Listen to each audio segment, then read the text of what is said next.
यहाँ पे flux add होके क्या हो जाएगा, सर्कल बड़ा हो जाएगा, और यहाँ पे अपोज करके यहाँ पे सर्कल छोटा हो जाएगा।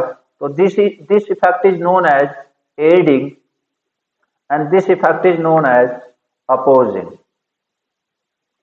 क्या मेरी बात यहां तक क्लियर है सबको?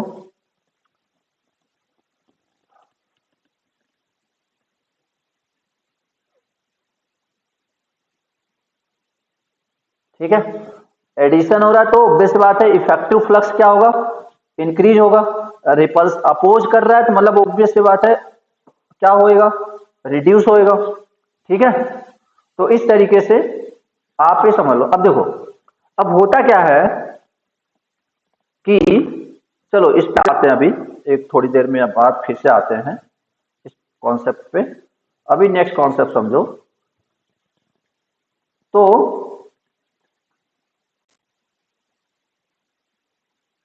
हाँ, अब जैसे इसी में तुमसे देख लो, अब तुम्हें हर बार क्वेश्चन में इस तरीके से क्लॉकवाइज एंटी क्लॉकवाइज देखना ना पड़े, इसलिए बहुत आसान तरीका ढूंढ दिया है। कैसे, ध्यान देना। अब मान लो एक एक कॉइल ए है, एक कॉइल ए है, एक कॉइल ए है और एक कॉइल ए है। ठीक है, ओके।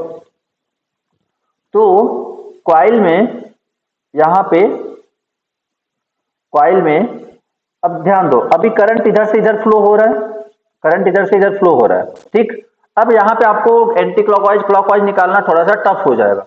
तो उसके लिए क्या करते हैं, फॉर अवर कन्वीनियंस यहां पे देते हैं डॉट, यहां पे दे दिया डॉट। देखो चार पॉसिबिलिटी हो सकती है, ध्यान से देखना क्या क्या पॉसिबिलिटी हो सकती है, ध्यान से देखना क्या क्या पॉसिबिलिटी हो सकती है।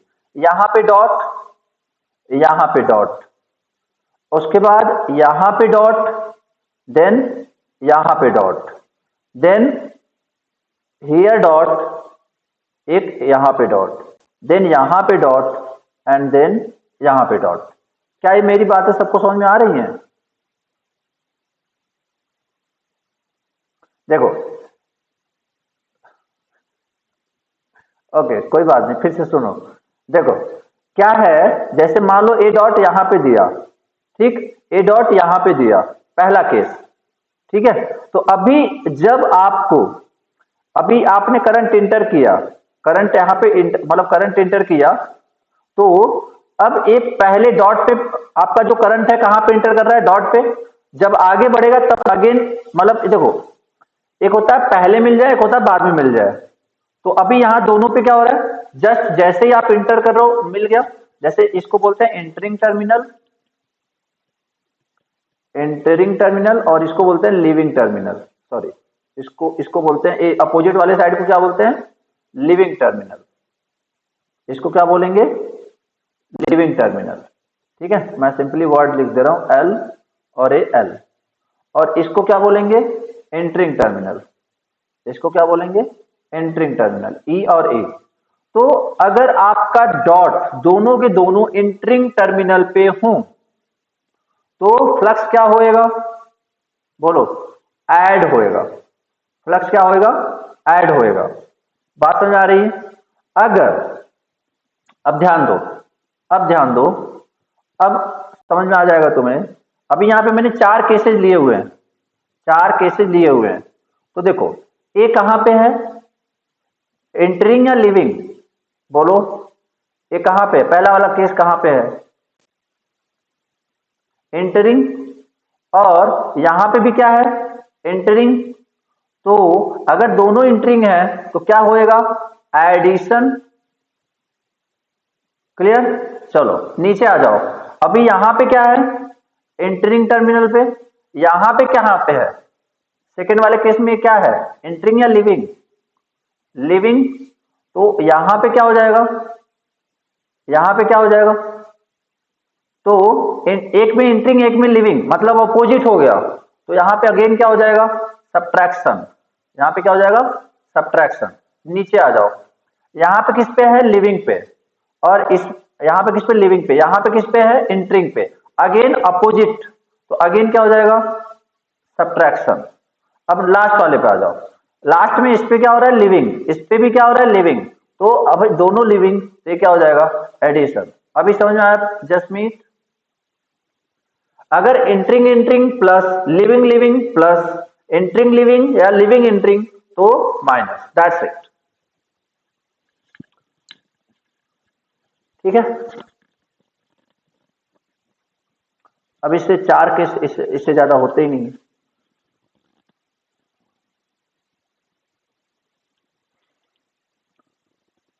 तो अब जैसे, अब तुम बताना,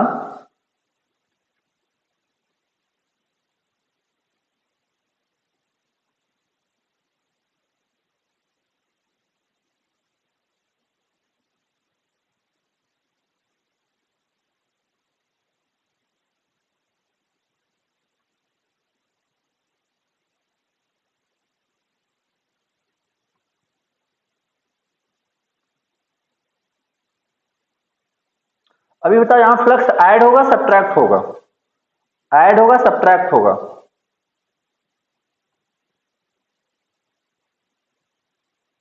यहां पे फ्लक्स ऐड होगा सब्ट्रैक्ट होगा? अब ध्यान दो। ओके, तो यहां पे ध्यान दो, सबसे पहले करंट कहां पे मिला तुम्हें, एंटरिंग पे, और इधर कहां पे मिला, लिविंग पे। तो entering and living, what is the answer, subtraction. क्या मेरी बात सबको समझ में आ गई? तो आप करंट की डायरेक्शन से डिसाइड करोगे, आप करंट की डायरेक्शन से डिसाइड करोगे। ठीक है, ये नहीं कि यहां दोनों साथ साथ दिख गए तो बस एडिशन आंख बंद करके मार दिया, नहीं, ये गलती नहीं करनी हमने।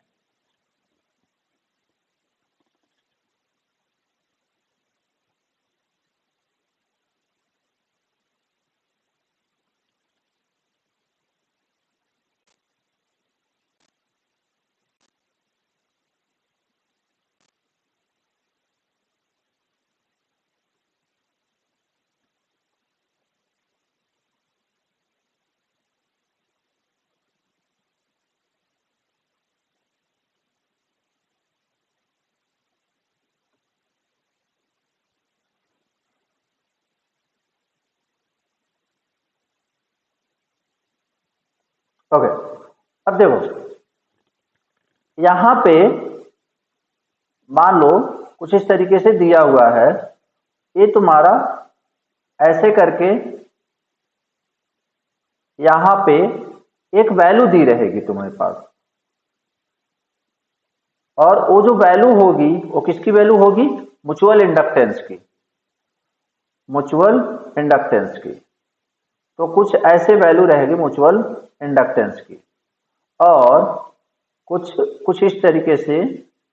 तो अब आपको पता क्या बताना है कि मान लो M1 है, ए M2 है और ए M3 है। तो आपको ही बताना है M1 M2 और M3 में कौन कौन पॉजिटिव है कौन कौन निगेटिव है, जल्दी, कौन कौन पॉजिटिव है कौन कौन निगेटिव है, M1 M2 और M3 में कौन कौन पॉजिटिव है कौन कौन निगेटिव है। सोच समझ के आंसर देना है, जल्दीबाजी नहीं करना है। M1 M2 M3,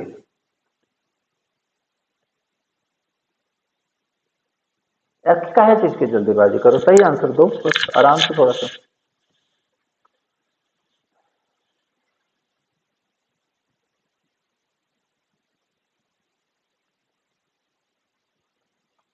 M2 positive, मैंने सोचा लास्ट में वाला M3 लिखा रिमेन। ओके, ध्यान दो, तो M1 क्या है, M1 देखो एंटरिंग और लिविंग, तो क्या हो जाएगा, निगेटिव। M2 क्या है, M2 क्या है, M2 क्या है, लिविंग एंड लिविंग, तो क्या हो जाएगा, positive. And living living and entering, तो ये क्या हो जाएगा, निगेटिव। क्या ये बात सबको समझ में आ गई?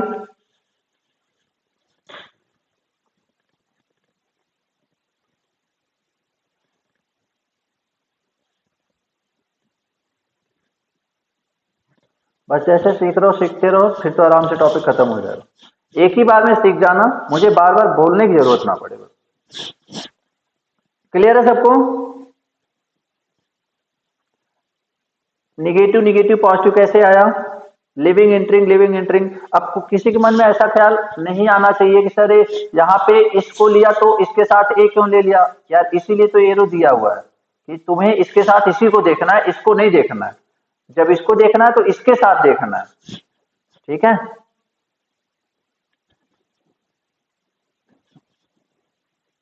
चलो वेरी गुड।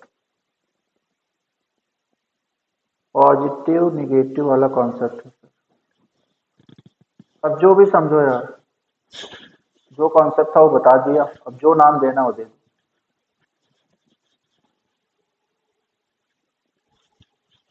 तो अभी हम बात करते हैं कि व्हाट इज म्यूचुअल इंडक्टेंस। अभी सेल्फ इंडक्टेंस का आपको पता है, व्हाट इज म्यूचुअल इंडक्टेंस। तो आप बताओ म्यूचुअल इंडक्टेंस पिक्चर में कब आएगा? जब एक सर्किट का फ्लक्स दूसरे फ्लक्स से लिंक होगा। क्या मेरी ये बात सबको समझ में आ रही है? एक सर्किट का फ्लक्स जब दूसरे फ्लक्स से लिंक होगा तभी म्यूचुअल इंडक्टेंस का कॉन्सेप्ट आएगा। क्लियर है? मतलब नेसेसरी कंडीशन क्या है म्यूचुअल के लिए? दो कॉइल होने चाहिए। अगले को देख के तब मोटिवेशन आएगा ना तुम्हें, जब अगला बंदा उठ के पढ़ रहा हो। बंदा है ही रूम में नहीं तो तुम तो अपने मर्जी के मालिक हो, जब मन किया पढ़े, जब मन किया नहीं पढ़े। तो that is not the mutual, that is self only. Clear है? फिर वहां पे सेल्फ मोटिवेशन ही काम करेगा, या घर वालों के सामने बेइज्जती होने का डर। दो ही तीन चीजें काम कर सकती। ओके, तो what is mutual inductance?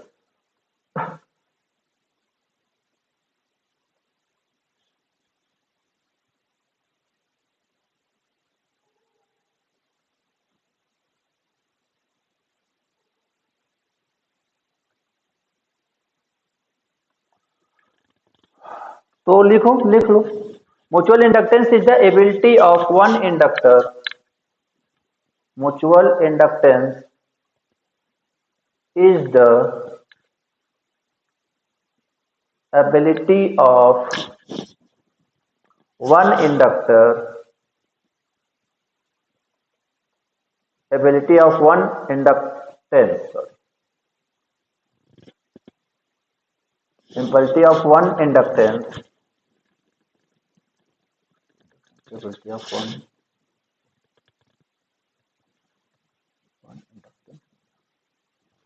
one inductor to induce a voltage across a neighboring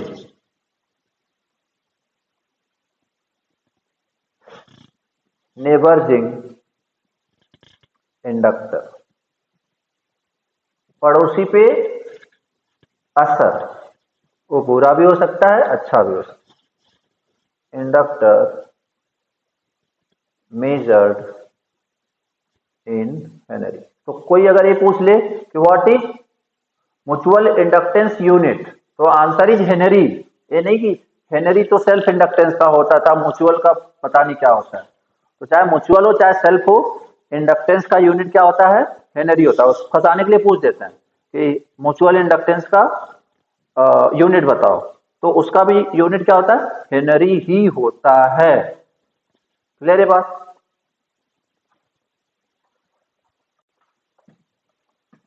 जैसे देखो, अब मान लो, अब जैसे मैंने अभी जितने भी एग्जाम्पल लिए, अब आप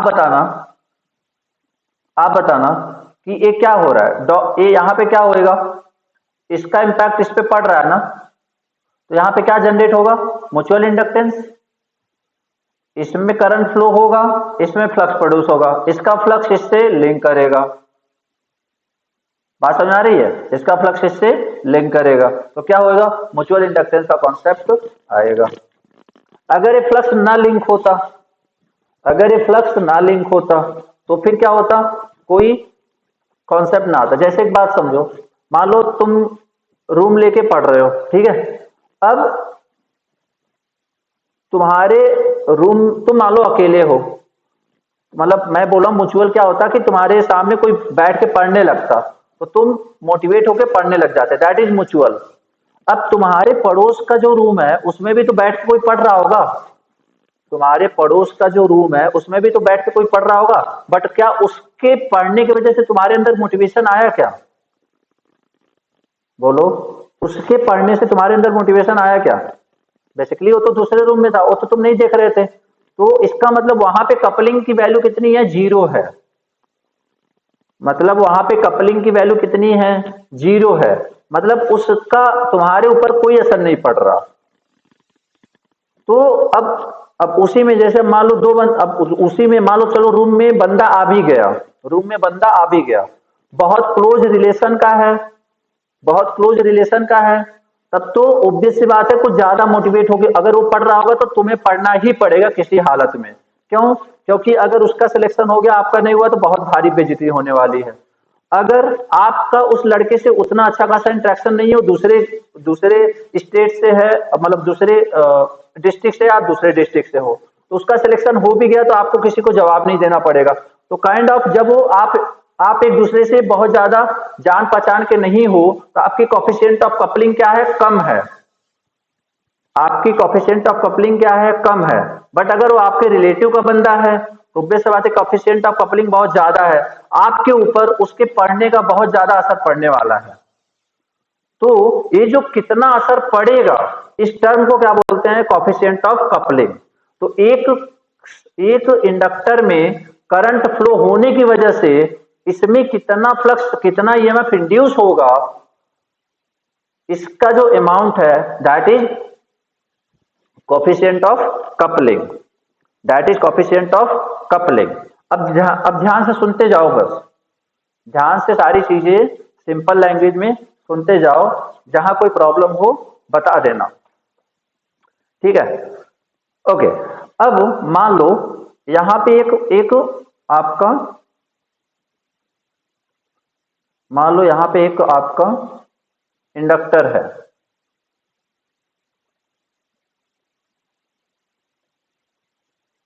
यहां से क्वेश्चन बहुत मतलब अच्छे खासे बनते हैं, क्योंकि ये कॉन्सेप्ट मशीन का भी है, मशीन में भी यही बेसिक कॉन्सेप्ट यूज होता है, तो इसलिए क्वेश्चन अक्सर यहां से बन जाते हैं। मतलब ये प्योर नेटवर्क नहीं है, ये तीन तीन सब्जेक्ट को कवर करता है बेसिकली। तो ध्यान दो,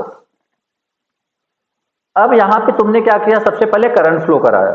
अब तुम्हें पता है कि अगर करंट फ्लो कराओगे तो फ्लक्स क्रिएट होएगा, तुम्हें पता है कि करंट फ्लो कराओगे तो फ्लक्स क्रिएट होएगा। अब ये जो फ्लक्स क्रिएट होएगा, इसको थोड़ा सा दूर बनाते हैं। अब ये जो फ्लक्स क्रिएट होएगा, ये क्या करेगा? मतलब दूर में फैलेगा, मतलब आसपास फैलेगा। अब मान लो इसका फ्लक्स, ये जो फ्लक्स है जो इस इंडक्टर में प्रोड्यूस हो रहा है, इसका फ्लक्स क्या करेगा? लिंक होगा। तो खुद के कंडक्टर में भी, खुद का जो कॉइल है उसमें भी लिंक करेगा, और लिंक करने की वजह से एक करंट प्रोड्यूस होगा, और उस करंट को प्रोड्यूस करने का जो अपोज करेगा that is self inductance and represented by L. अब ऐसा तो है नहीं इतना ही, उसकी स्ट्रेंथ ज्यादा भी हो सकती है। अब जो म्यूचुअल फ्लक्स क्रिएट हो रहा है उसकी स्ट्रेंथ मान लो इतनी थोड़ी सी दूर तक जा रही है, दूर तक जा रही है। तो अभी ये जो फ्लक्स क्रिएट हो रहा है किसकी वजह से हो रहा है? I1 की वजह से या I2 की वजह से? मतलब पहले सर्किट के करंट की वजह से या दूसरे सर्किट के करंट की वजह से? फर्स्ट वाले की वजह से, फर्स्ट वाले की वजह से। बट ये लिंक कहां हो रहा है? सेकेंडरी में भी लिंक हो रहा है, सेकेंडरी में भी लिंक हो रहा है। तो मतलब अगर सेकेंडरी में लिंक हो रहा है, मतलब पहले का इंपैक्ट दूसरे पे पड़ने वाला है, पहले का इंपैक्ट दूसरे पे पड़ने वाला है।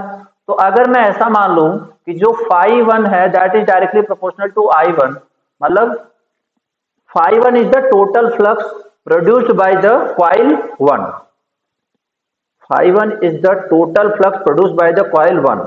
तो ये जो φ1 है ये दो कंपोनेंट में बढ़ रहा है, एक क्या? एक जो खुद के कॉइल से ही लिंक हो रहा है, दैट इज 511।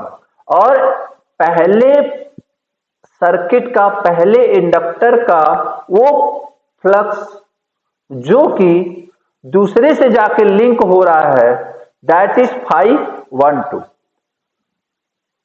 अब आप मुझे बताना कि इसके ऊपर इंपैक्ट कब ज्यादा होगा, जब 511 ज्यादा होगा या 512 ज्यादा होगा? दूसरे पर पहले का इंपैक्ट कब ज्यादा पड़ेगा, जब 511 की वैल्यू ज्यादा होगी या 512 की वैल्यू ज्यादा होगी? ऑब्वियस सी बात है, 5 नहीं समझे मेरी बात को। दूसरे पे इंपैक्ट कब पड़ेगा? अगर दूसरा मैं हटा के दूर कर दूं, मान लो एक सिचुएशन समझ लो कि दूसरा वाला जो कॉइल है यहां पे है, दूसरा कॉइल यहां पे है, तो क्या अभी अभी किसकी वैल्यू जीरो होगी? 511 की या 512 की? किसकी वैल्यू जीरो होगी? 511 की या 512 की? 512 की, उसकी वैल्यू जीरो होगी। तो इसका मतलब क्या हुआ कि जैसे यहां पे जो कॉफिशिएंट ऑफ कपलिंग है, दैट इज रिप्रेजेंटेड बाय के, दिस इज जीरो। क्या मेरी बात समझ में आ रही है यार? जब प्राइमरी का फ्लक्स सेकेंडरी से लिंक नहीं कर रहा है तो ऑब्वियस सी बात है कॉफिशिएंट ऑफ कपलिंग क्या होगी? जीरो होगी। जब तुम्हारा पास वाले रूम से जो दूसरा बंदा है उसके पढ़ने से तुम्हारे अंदर मोटिवेशन नहीं आ रहा है, ऑब्वियस सी बात है तुम्हारा उससे दूर दूर तक लोग कोई लेना देना नहीं है। तो basically that is what, coefficient of coupling is zero. वो कुछ भी करे तुम्हें कोई फर्क नहीं पड़ता। क्लियर? आगे बढ़े। अब इधर आ जाओ, सर बोल देना था।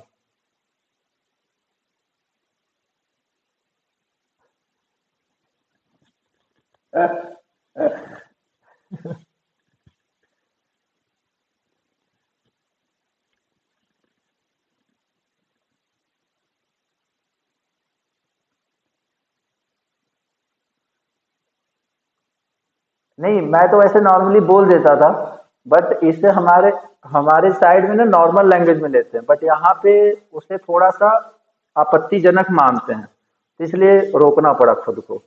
और ये मुझे कुछ दिन पहले ही पता चला कि इस वर्ड को यहाँ पे आपत्तिजनक में लिया जाता है। अदरवाइज मैं पहले नॉर्मली बोलते रहता था।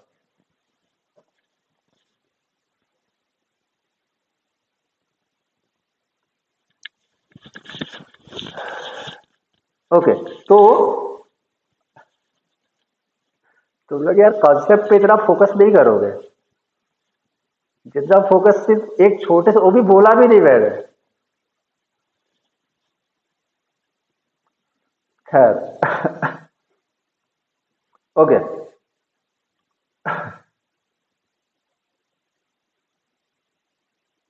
पढ़ लिया।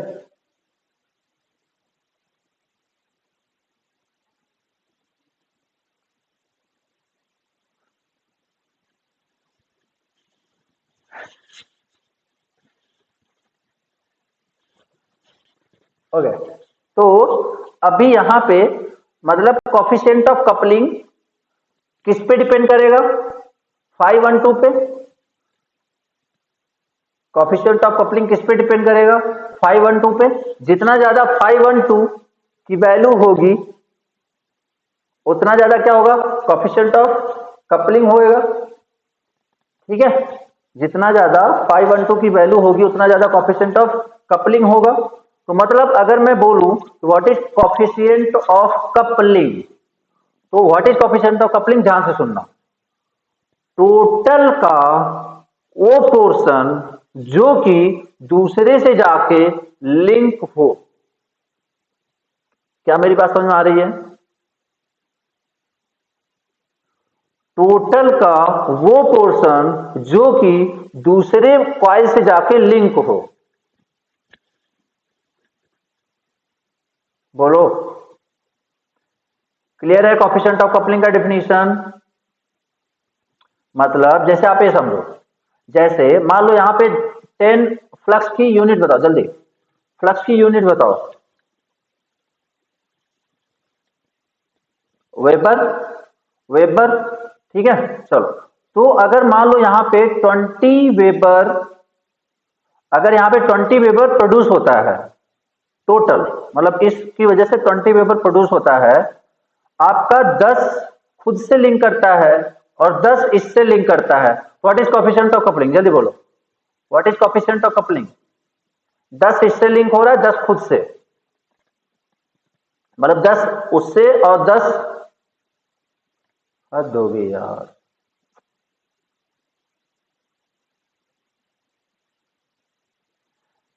मैंने क्या बोला है, ध्यान से सुनो, छोटे से वर्ड पे ध्यान रहेगा, कॉन्सेप्ट पे ध्यान नहीं है। 512 की वैल्यू कितनी है, 10, टोटल फ्लक्स कितना है, 10 खुद से हो रहा है, 10 इधर हो रहा है, तो टोटल हो गया 20 ना।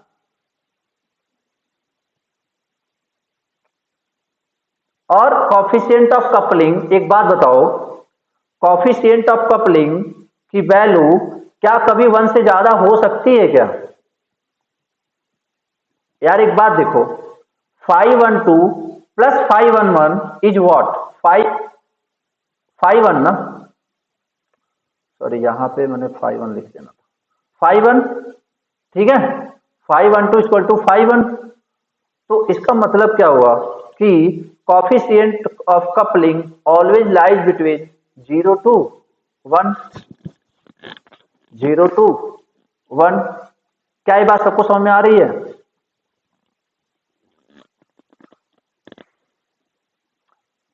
अब अगर इस सेकेंडरी कॉइल को मैं उठा के 1 किलोमीटर दूर रख दूं, कॉइल को 1 किलोमीटर दूर रख दूं, तो किसकी वैल्यू जीरो होगी, किस किस पैरामीटर की वैल्यू जीरो होगी, जो अभी तक मैंने बताया है, सोच समझ के बताना किस किस पैरामीटर की वैल्यू जीरो होगी।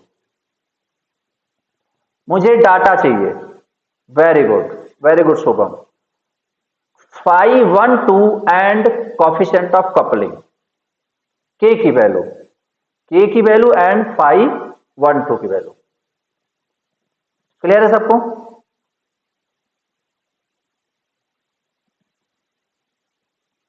चलो, तो अब यहां पे जो ईएमएफ जनरेट होएगा, जो ईएमएफ यहां पे जनरेट होएगा V2, जैसे देखो नॉर्मली वोल्टेज क्या होता है, N d phi by D t. अब तुम सोच समझ के बताना कि यहां पे V2 की जगह एन किसका होगा, N1 या N2, एन किसका होगा, N1 या N2?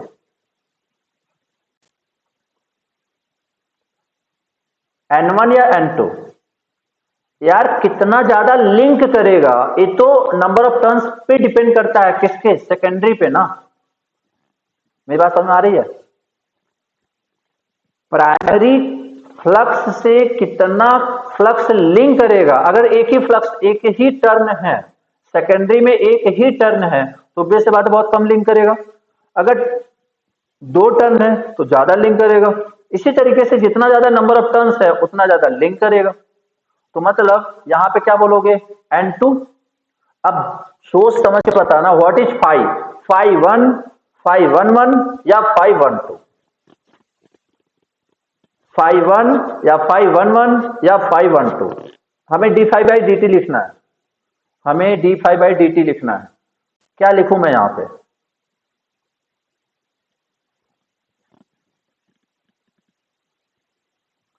5-1-2।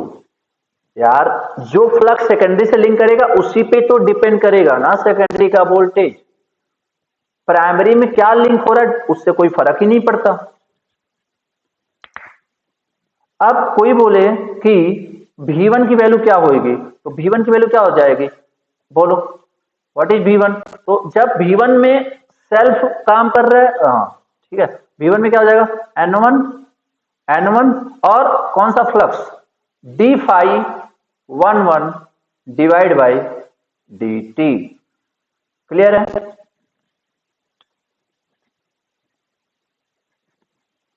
D,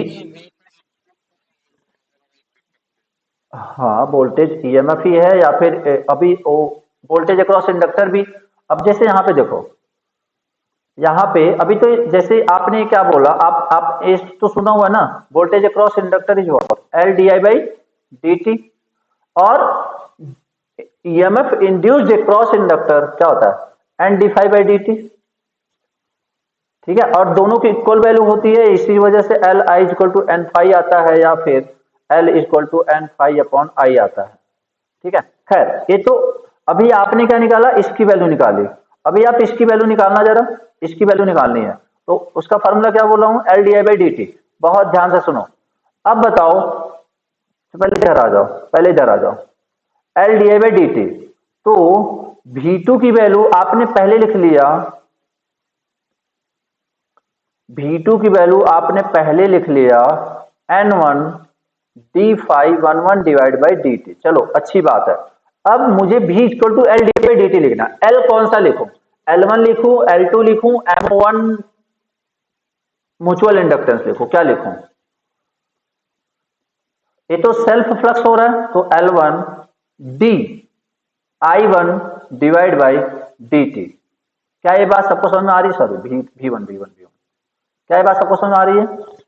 V1 equal to L D I one by d to.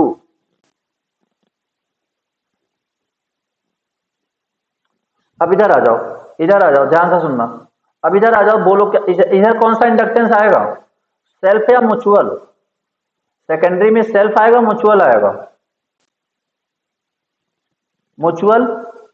तो यहां पे यल नहीं लिखेंगे, यहां पे यल नहीं लिखेंगे, यहां पे क्या लिखेंगे, एम लिखेंगे। यहां पे क्या लिखेंगे, एम लिखेंगे। और एम, जैसे वहां पे क्या लिखा था, L D I by D T, L D I by D T, तो एल की जगह यहां पे क्या लिखा, एम लिखा। अब आई की जगह क्या लिखे, आई वन या आई टू, आई वन या आई टू?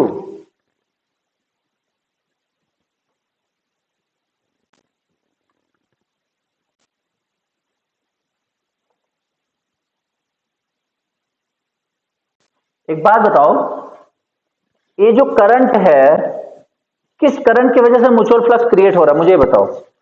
करंट वन की वजह से, करंट टू की वजह से? किस करंट वन की वजह से ना, तो यहां पे क्या लिखोगे, D I one divide by D T ना। डी आई टू क्यों बोल रहे हो? क्या मेरी बात सबको समझ में आ रही है? तो M d I one divide by D T.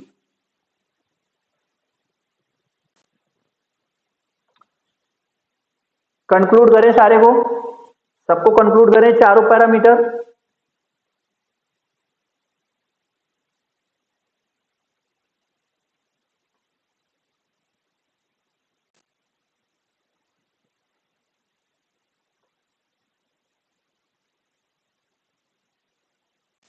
जल्दी करो यार, थोड़ा सा तुम लोग भी स्पीड बनाओ।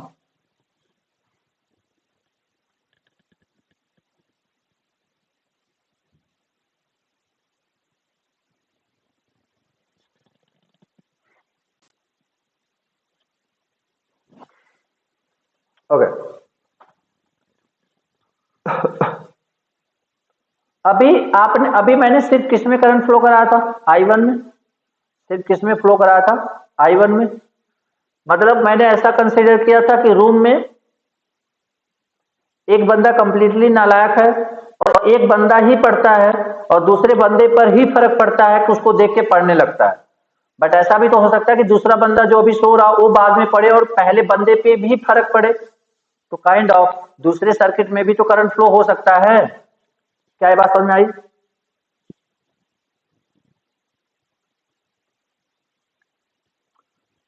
दूसरे सर्किट में भी तो करंट फ्लो हो सकता है। ठीक है, तो दूसरे सर्किट की वजह से म्यूचुअल इंडक्टेंस किस पे लगेगा, पहले पे लगेगा। दूसरे सर्किट के करंट की वजह से म्यूचुअल किस पे लगेगा, पहले पे लगेगा। तो अब हम इसको पूरा करते हैं कंक्लूड। समझना ध्यान से, मैं फिर से पूरा सर्किट बना रहा हूं, एक ही बार में सारा कुछ समझेंगे और इसमें कोई डाउट नहीं रहना चाहिए किसी को।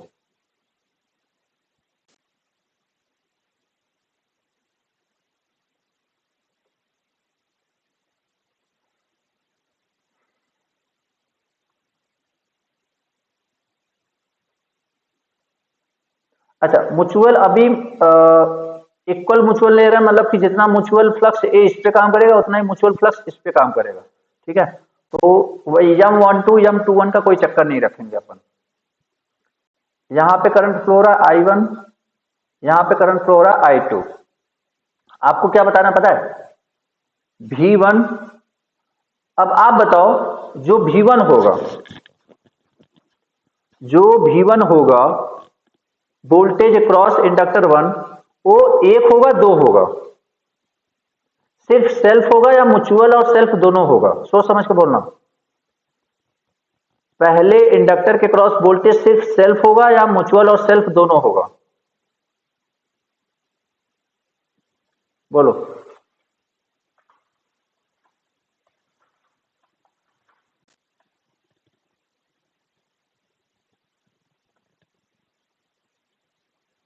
दोनों। तो V1 की वजह से मतलब V1 क्या होगा? Self plus mutual. अब ध्यान देना, अब सेल्फ की वैल्यू बोलो। इसकी वैल्यू है L1, इसकी वैल्यू है L2 और इसके बीच में म्यूचुअल इंडक्टेंस है M। अब बोलो सेल्फ की वैल्यू क्या होगी? L1 DI1 या DI2? DI1 या DI2? DI1 या DI2? सेल्फ बोल रहा हूं, याद रखना, सेल्फ, म्यूचुअल नहीं। Very good. DI1 divide by D2। अब म्यूचुअल पे आ जाओ। म्यूचुअल में क्या लिखूं? L1 लिखूं, L2 लिखूं, M लिखूं?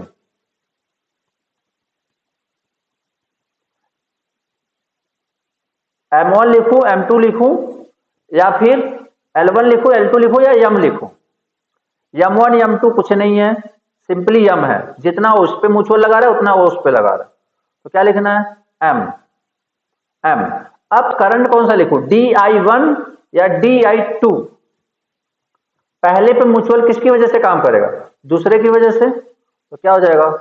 DI2 divide by D2। क्या ये सबको क्लियर हो गया? V1 की value. In the same manner now we are going for the V2। Next पे आ जाओ। सबसे पहले तुम ही बताओ क्या लिखूं? सेल्फ। सेल्फ में L2 कौन सा करंट? DI1 या DI2? DI2, क्योंकि सेल्फ में इसके लिए सेल्फ तो DI2 है ना, D2 प्लस। अब क्या लिखूं? M और DI1 डिवाइड बाई D2। बस फिनिश हो गया, यही समझाना था बस।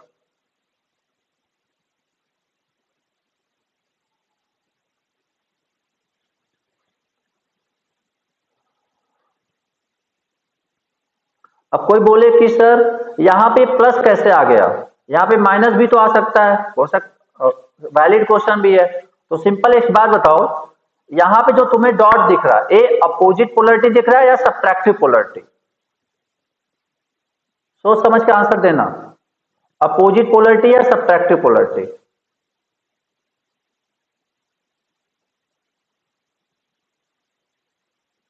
एडिटिव या सब्ट्रैक्टिव?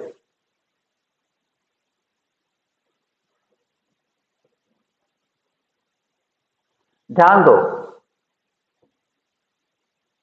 दो ए किस पे लिख रहा है? एंटरिंग या लिविंग? एंटरिंग या लिविंग? पहला वाला करंट किस पे है? एंटरिंग या लिविंग? एंटरिंग। ये दूसरा वाला करंट की डायरेक्शन भी तो देखो, दूसरे वाले करंट की डायरेक्शन भी तो देखो। अब ये एंटरिंग है या लिविंग है? एंटरिंग। तो आप बताओ ये एडिटिव है या सब्ट्रैक्टिव है?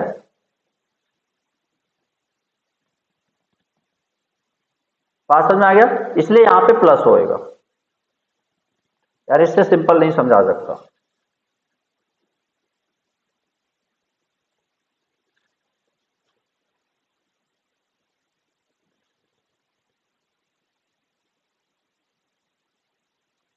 हो गया?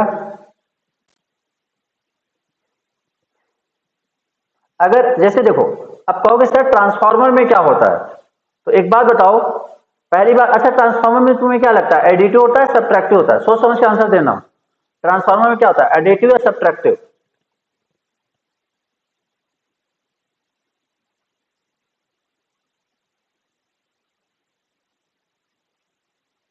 ट्रांसफार्मर में हमेशा सब्ट्रैक्टिव होता है, अगर सब्ट्रैक्टिव को सेटिस्फाई नहीं कर रहा है तो ट्रांसफार्मर हो ही नहीं सकता।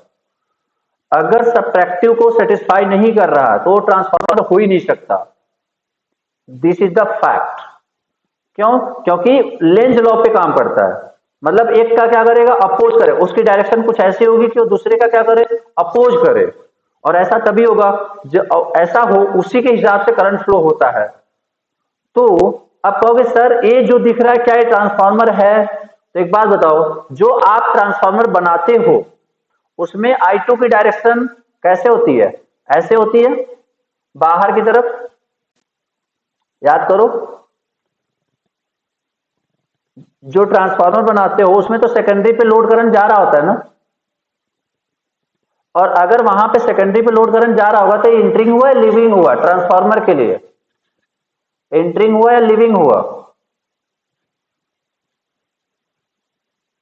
लिविंग। और अगर ये लिविंग हुआ तो प्लस होगा माइनस होगा? सिंपली माइनस होगा और अपोजिट नेचर होएगा।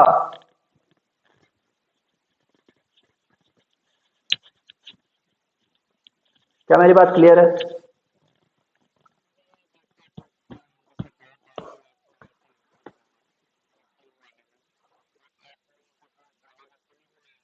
हम्म।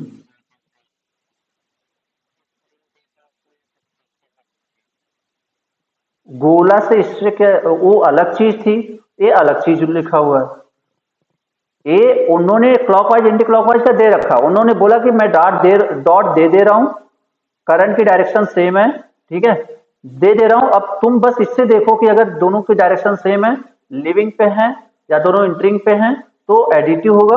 ये हमारे कन्वीनियंस के लिए दिया, अगर डॉट नहीं दिया तो क्या करते आप एंटी क्लॉकवाइज क्लॉकवाइज निकालते, उसमें प्रॉब्लम क्रिएट होती। तो ये उन्होंने हमें बना बनाया खाना दिया हुआ है, बस आपको देखना है, सिंपल सी बात है, इसको वहां से रिलेट नहीं करना है।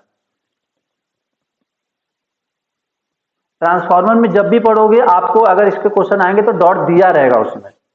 अब डॉट आपको बस पोलरिटी देखनी है कि ये सेम है या अपोजिट है, दैट्स इट। ट्रांसफार्मर हमेशा डॉट देता है ना।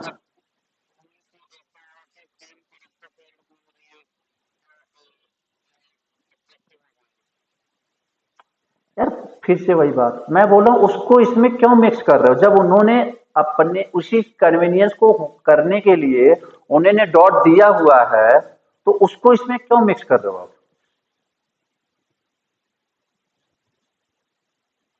जानबूझ के कंफ्यूजन में अपने आप को क्रिएट कर रहे हो।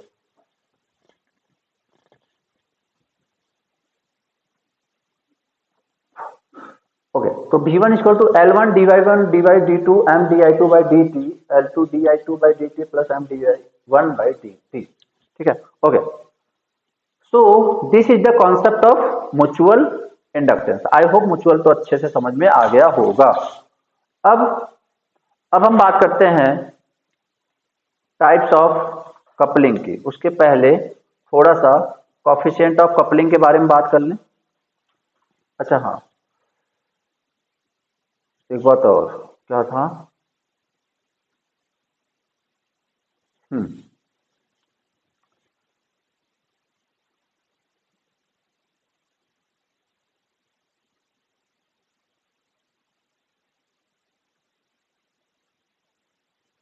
M1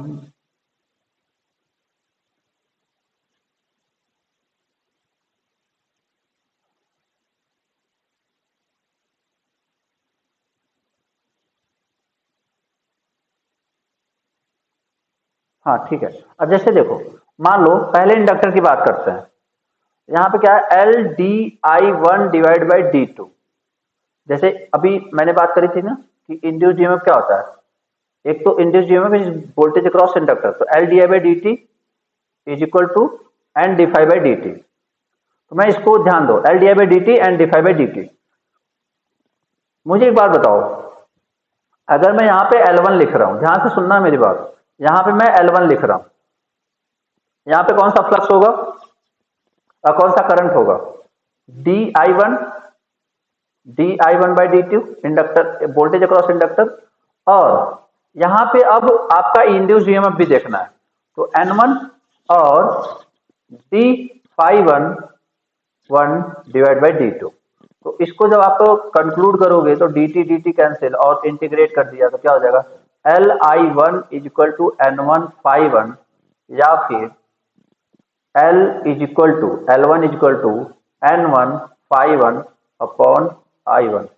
क्या मेरे बात सबको समझ आ रही है यार? सिंपल सा समझो, अभी मैंने कुछ देर पहले प्रूव किया था, जैसे यहीं पे प्रूव कर लो, L into I equal to N into phi, तो L की वैल्यू क्या हो गया, एन फाइव अपॉन आई।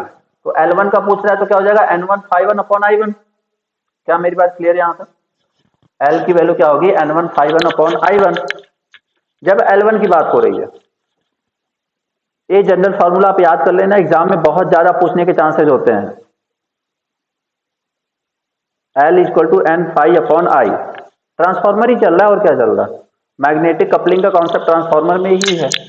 अभी ये पढ़ लोगे, जो लोग पढ़ ले रहे हैं उनको ट्रांसफॉर्मर बहुत आसान लगेगा। तो L इक्वल टू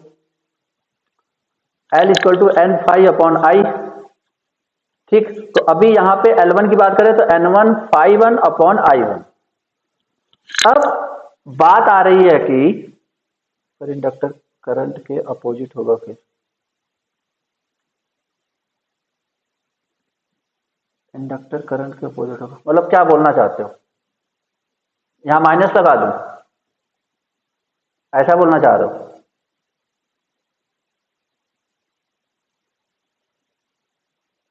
तो अब देखो, माइनस लगा दूं सही बात है आपकी।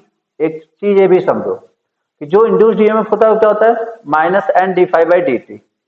और आपने बोला कि वोल्टेज अपोज कर रहा है तो उसकी वजह से L D I one by D T.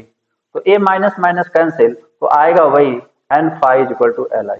अभी क्लियर है? क्योंकि यहां भी माइनस है ड्यू टू लेंज लॉ, और यहाँ पे अपोज कर रहा है इसकी वजह से निगेटिव, तो minus minus cancel, N phi equal to L I.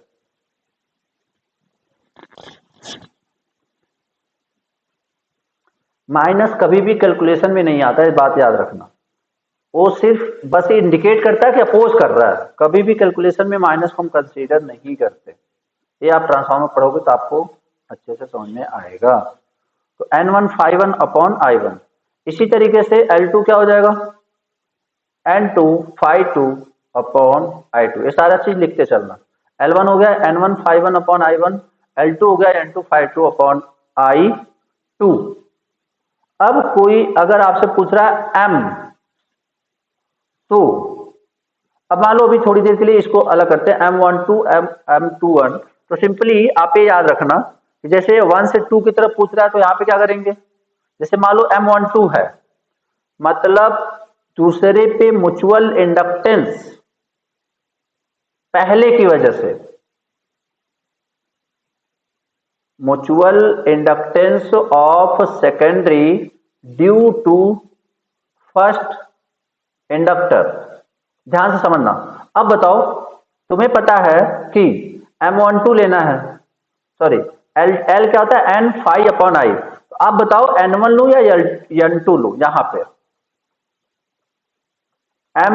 N1 या N2? फिर से समझो, फिर से क्वेश्चन सुनो। Mutual inductance of secondary due to current I1, due to current I1, तो क्या होगा, N2 होगा, N2 होगा।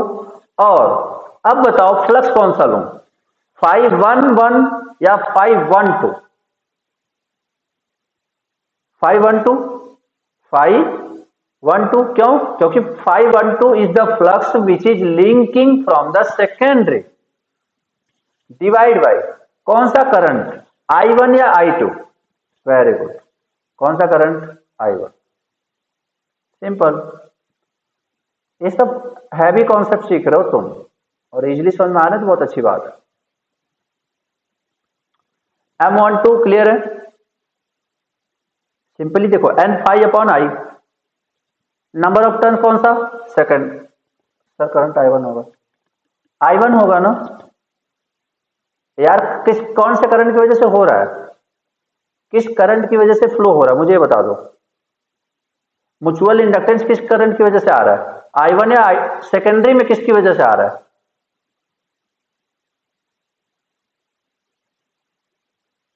बस इसलिए I1।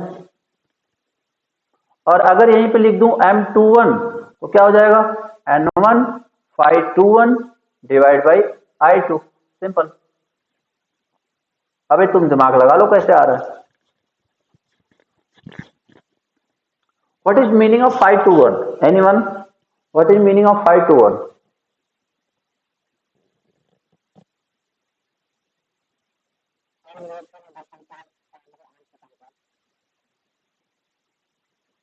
मैं 521 पूछ रहा हूँ, क्वेश्चन तो ढंग से सुन लिया करो। क्या 221? इंडक्ट, या 521 बोल रहा हूं मैं, flux of secondary linking with 1। Very good.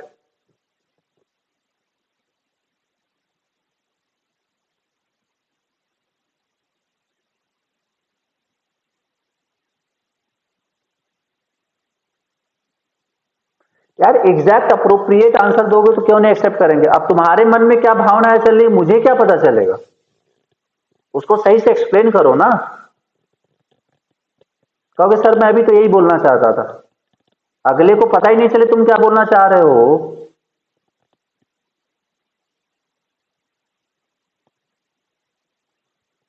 तो 521 इज द सेकेंडरी का वो फ्लक्स जो कि प्राइमरी से लिंक हो रहा है। 512 क्या था, प्राइमरी का वो फ्लक्स जो कि सेकेंडरी से लिंक हो रहा है, सिंपल।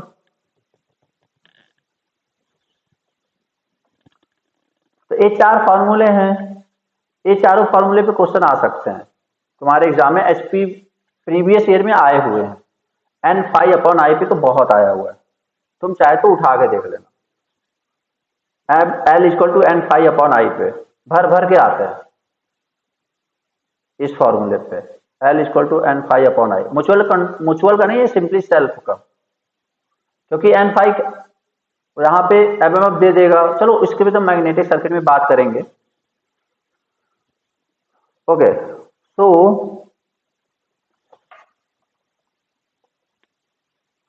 तो कोएफिशिएंट ऑफ कपलिंग की डेफिनेशन लिखवाया था कि नहीं? कोएफिशिएंट ऑफ कपलिंग लिख लो।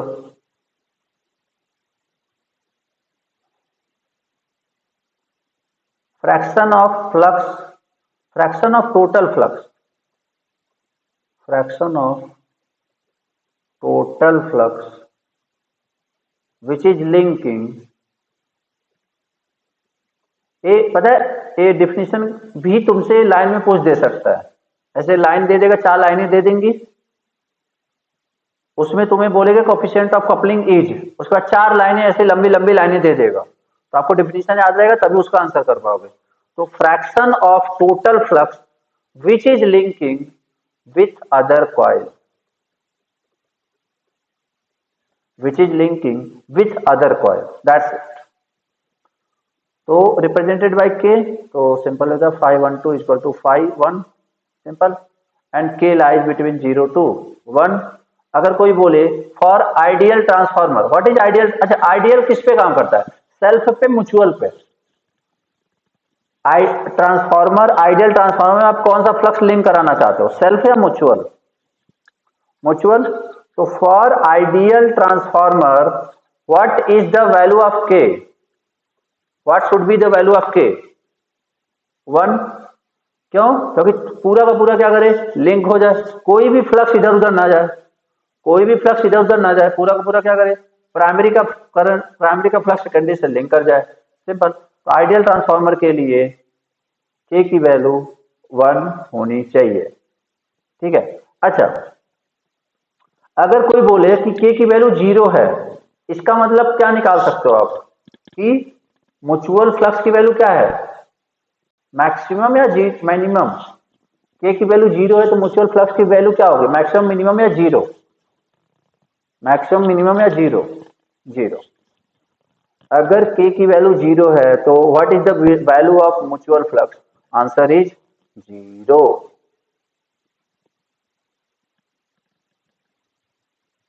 Done, okay.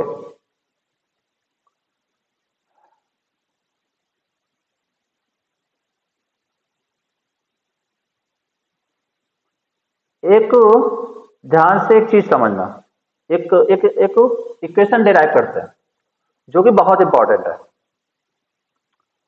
अभी एक बात बताओ, M12 की वैल्यू क्या लिखी थी, जल्दी बोलो। M12 की वैल्यू क्या लिखी थी, सोच समझ के।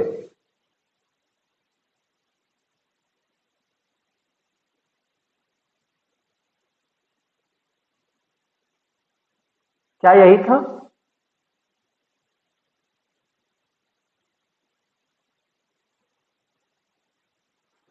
ठीक है, ओके।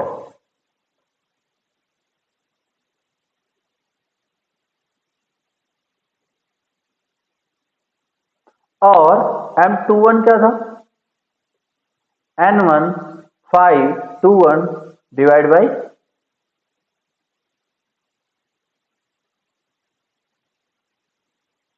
I2।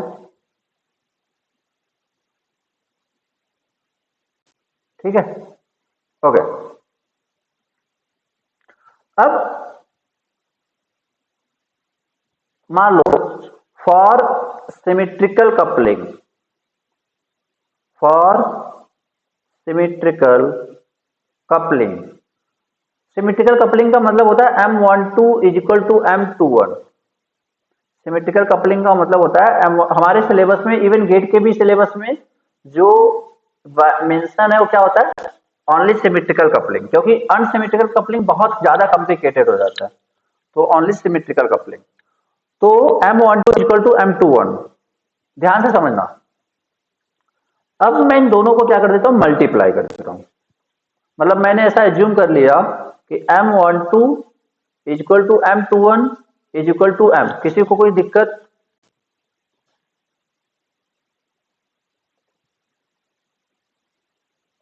बोलो, यहां तक किसी को कोई प्रॉब्लम? ठीक है, चलो। अब मैं दोनों को क्या करता हूं, मल्टीप्लाई कर देता हूं। जैसे M स्क्वायर की M इंटू M, देखो ध्यान समझना, बहुत अच्छा सा रिजल्ट आएगा, बहुत अच्छा सा रिजल्ट आएगा। और रिजल्ट तुम्हें याद कर, जितना तुम इस पे ध्यान दोगे वो रिजल्ट लॉन्ग टर्म के लिए उतना ही अच्छा याद हो जाएगा आपको। मैं बोल रहा हूं कि multiply the M12 into M21, क्या हो जाएगा, N2 512 divide by I1 into N1 521 divide by I2। Okay. अभी अच्छा, एक बात और, मुझे यहीं पे ना उसकी वैल्यू बता दो, L1 की वैल्यू बोलो, जल्दी बोलो L1 की value. N1 5 1 upon I1, L2 की वैल्यू N2 5 2 अपॉन I2। तो ये चारों फॉर्मूला हमें लगता है कि अगर तुम्हें सिर्फ इतना याद रहेगा कि L equal to N 5 upon I, तो यार बता सकते हो तुम। ये चारों फॉर्मूले याद है ना सबको? मतलब याद इन द सेंस बना लोगे ना, लिख लोगे ना? बस तुम्हें एक ही चीज याद रखना है, L equal to N 5 upon I, that's it. अब कौन N1 कौन N2 किसका 5 1 किसका 5 2, ये सारी चीजें तो तुम ऑन द स्पॉट बता सकते हो। Clear? L1 N 5 1 upon I2, L2 N2 5 2 upon I2, M12 N2 5 1 2 upon I1, M21 N। क्या ये रटना है क्या? मैंने यार तुम्हारे सामने डिराइव किया सारा कुछ, और तुमने ही बताया बेसिकली, मैंने तो बताया भी नहीं। ठीक है, ओके। तो अब इधर आ जाओ, तो M21 equal to M12 equal to M21। Okay, अभी मैंने क्या माना कि M21 equal to M12 that is equal to M, इसको बोल दिया M स्क्वायर। किसी को कोई दिक्कत? अभी कुछ देर पहले मैंने एज्यूम किया कि for symmetrical coupling M12 equal to M21, और उसको बराबर मान लिया M स्क्वायर के। ठीक है, चलो एक काम करो, एक काम करो, इसमें ना 5 1 से मल्टीप्लाई 5 1 से डिवाइड, 5 2 से मल्टीप्लाई 5 2 से डिवाइड, बस देखते जाओ क्या हो रहा है। अब यहां पे N1 साथ लिया, सब पे बॉक्स बना रहा हूं, 5 1 साथ लिया और I1 साथ लिया, N1 N1 phi1 upon I1, पहला बॉक्स। इसी तरीके से जो जो बचे उठाते जाओ, N2 phi2 upon I2, second box. अभी कौन कौन बचा हुआ है, रेड से निशान लगा देता हूं। N2 डन, A512 बचा हुआ है, A51 ऊपर का ले लिया तो phi1 बचा हुआ है, और phi21 बचा हुआ है, phi2 बचा हुआ है। मतलब क्या बचा हुआ है basically, phi1 phi12 divide by phi1 into phi21 divide by phi2, that is equal to m square. तो m स्क्वायर इक्वल टू, अभी देखो ये क्या है, कोई बताएगा what is this, 512 divide by 5 1 क्या है ये, कोफिशिएंट ऑफ कपलिंग के, ठीक है। अब सिमेट्रिकल कपलिंग है तो जितना कपलिंग है इस पे डालेगा उतना कपलिंग है इस पे डालेगा, मतलब दोनों की वैल्यू क्या है, के, इसकी भी वैल्यू के, इसकी भी वैल्यू के। क्या ये बात सबको समझ में आ रही है? Because we have considered symmetrical coupling, तो mutual M12 is equal to M21, in the same manner phi12 is equal to phi1, that is K, and phi21 upon phi2 that is also K। तो अब मतलब A B के, A B के। तो अब एक बार बताओ, N1 phi1 upon I1 is what, जल्दी, N1 phi1 upon I1 is what, L1, N2 phi2 upon I2 is what, L2, and K into K is what, K square। From here we can conclude relation between mutual inductance and self inductance। ये formula तो यार देखा ही होगा।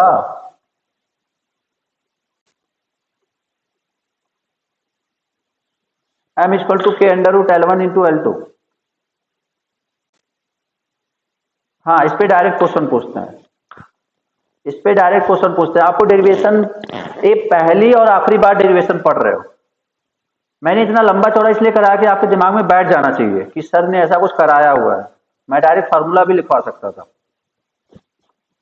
Clear है? M equal to K under root L1 into L2, this is the relation between mutual and self inductance.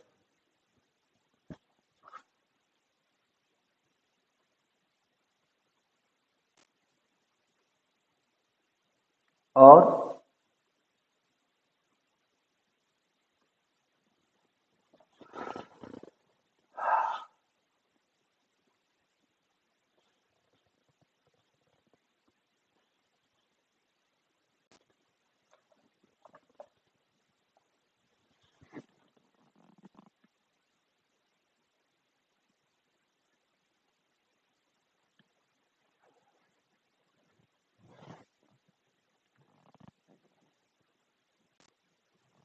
Screenshot ही खींचते रहो यार, अब तो लिख लो, क्योंकि लिखोगे तो याद होने की टेंडेंसी ज्यादा होती है।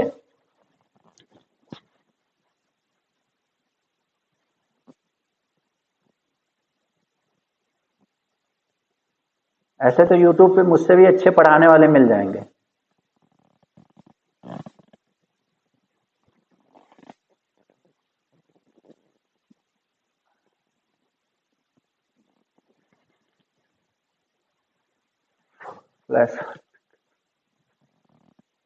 क्या ये डेरिवेशन सबको समझ में आ गया? क्या ये डेरिवेशन सबको समझ में आ गया? M is equal to K under root L1 into L2। M equal to K under root L1 into L2।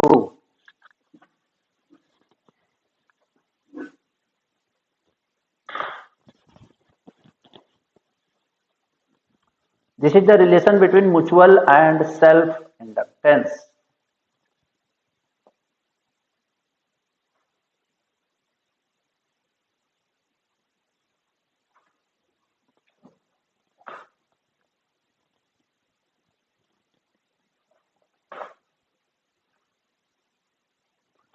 नहीं, मैं पूछना ही नहीं है, मुझे नहीं जानना, कोई इंटरेस्ट नहीं है।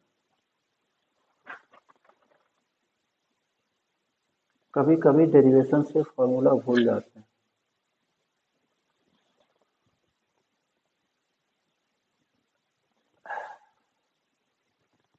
तो डेरिवेशन भूल जाओ, अभी लास्ट में फार्मूला बता दिया ना, वही याद कर लो, M equal to K under root L1 L2।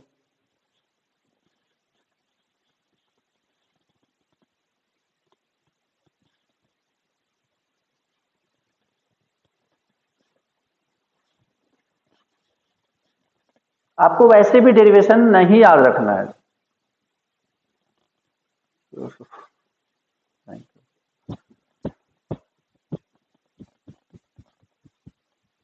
M equal to K under root.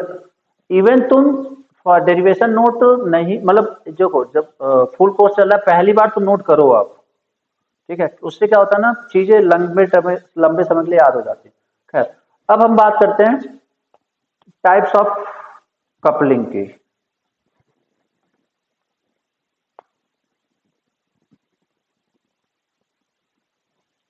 Next topic,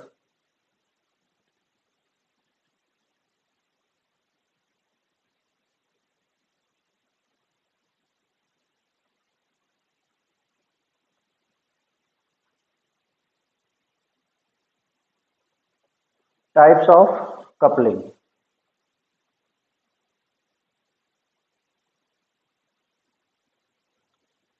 तो देखो,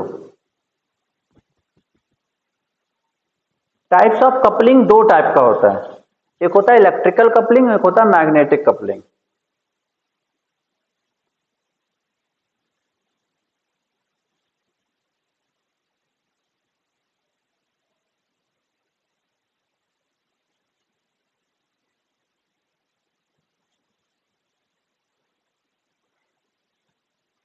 एक होता है इलेक्ट्रिकल कपलिंग,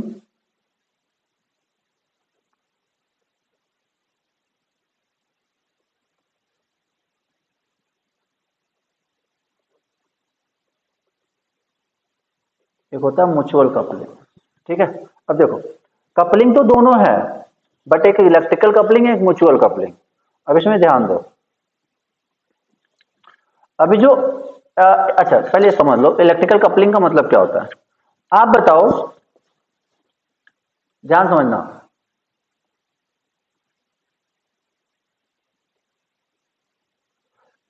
इसमें कौन सा कपलिंग होगा, म्यूचुअल या इलेक्ट्रिकल?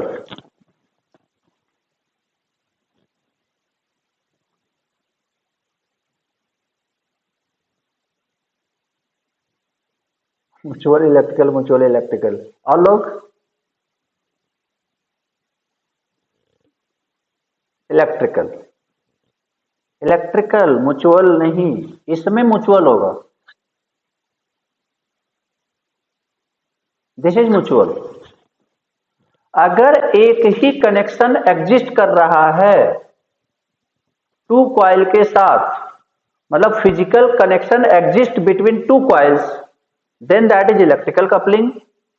एंड अगर कोई फिजिकल कनेक्शन नहीं है, अभी बताओ इसमें फिजिकल कनेक्शन है कि नहीं है, इसमें फिजिकल कनेक्शन है कि नहीं है, पहले वाले में या साफ साफ दिख रहा है जुड़ा हुआ है ना,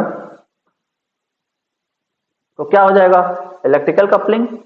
और इसमें देखो, इसमें इलेक्ट्रिकल कपलिंग नहीं है, सिर्फ म्यूचुअल, मतलब जो भी एनर्जी ट्रांसफर हो रहा है म्यूचुअल की वजह से हो रहा है, इलेक्ट्रिकल वजह से नहीं हो रहा। अच्छा आप बताओ, ट्रांसफार्मर म्यूचुअल है कि इलेक्ट्रिकल? ट्रांसफार्मर म्यूचुअल है कि electrical?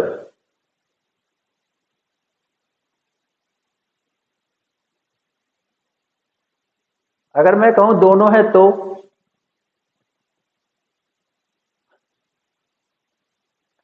Very good, auto transformer. ये चीज पहले नहीं समझ सकते?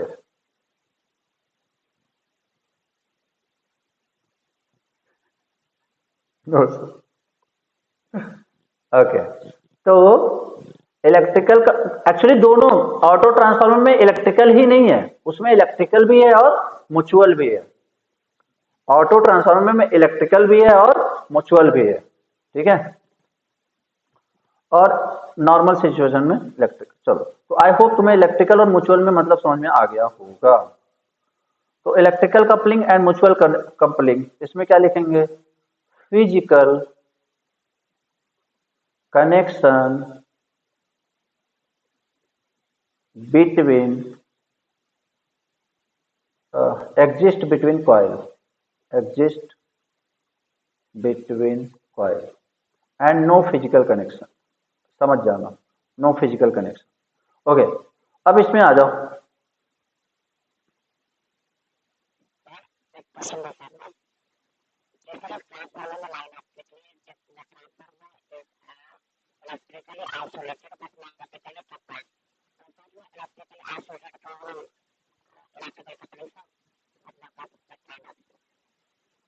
अरे इलेक्ट्रिकली आइसोलेटेड मतलब एक का करंट दूसरे वाइंडिंग में नहीं जा रहा है।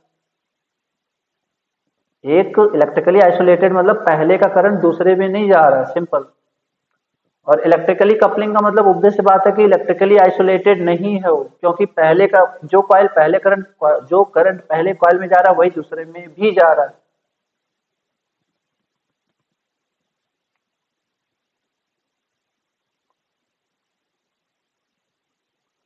तो म्यूचुअल कपलिंग इसमें भी दो होंगे, एक एडिंग और एक अपोजिंग। अच्छा, अभी टॉपिक बहुत अच्छा खासा लंबा चलने वाला है, ठीक है, तो अपना माइंडसेट उसी हिसाब से बैठा के आराम से बैठे रहना, ठीक है। अपोजिंग, तो एडिंग एंड अपोजिंग। अभी तो क्वेश्चन मतलब अभी बहुत मुझे लग एक्चुअली स्टार्टिंग में मैंने समझाने में ज्यादा टाइम ले लिया, वरना चल जाता हो जाता आराम से। तो म्यूचुअल कपलिंग में क्या है? Adding and opposing. अब इधर आ जाओ, इधर आ गया, ये हो गया सीरीज और ये हो गया पैरेलल। अब सीरीज और पैरेलल में भी क्या होगा? सीरीज और पैरेलल में भी क्या होगा? एडिंग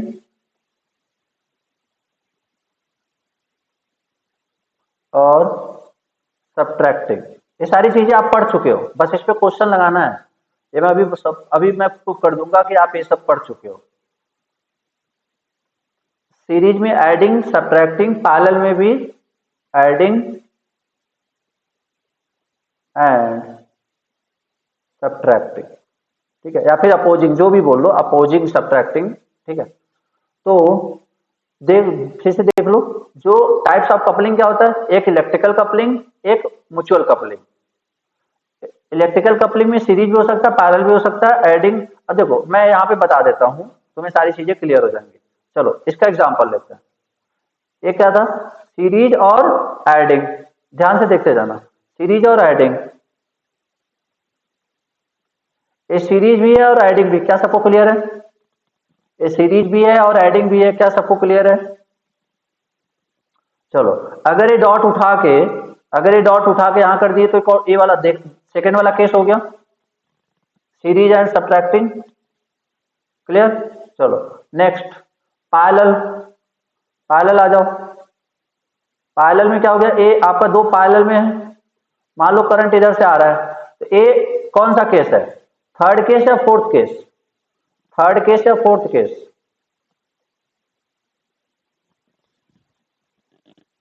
पैरेलल का एडिंग, पैरेलल का एडिशन, थर्ड या फोर्थ? थर्ड, क्योंकि देखो इसमें करंट एंटरिंग टर्मिनल पे, इसमें भी करंट एंटरिंग टर्मिनल पे, दोनों का करंट एंटरिंग टर्मिनल पे, तो ऑब्वियस सी बात है एडिंग। अब यही डॉट यहां से हटा के कहां पे कर दिया? यहां पे, तो पैरेलल एंड सब्ट्रैक्टिंग।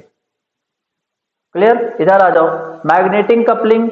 अभी जो ट्रांसफार्मर देखा था, अगर करंट इधर जा रहा है और इधर आ रहा है और ये डॉट इधर है, बताओ ये कौन सा केस है? फिफ्थ या सिक्स? कौन सा केस है, फिफ्थ या सिक्स? फिफ्थ। और अगर करंट इधर जा रहा है और डॉट यहां पे है, अभी कौन सा है?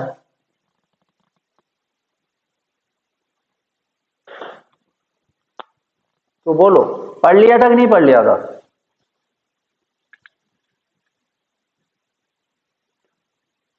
हो गया था ना सारा? अब हम इस पे क्या करेंगे? डायरेक्ट लगाएंगे न्यूमेरिकल।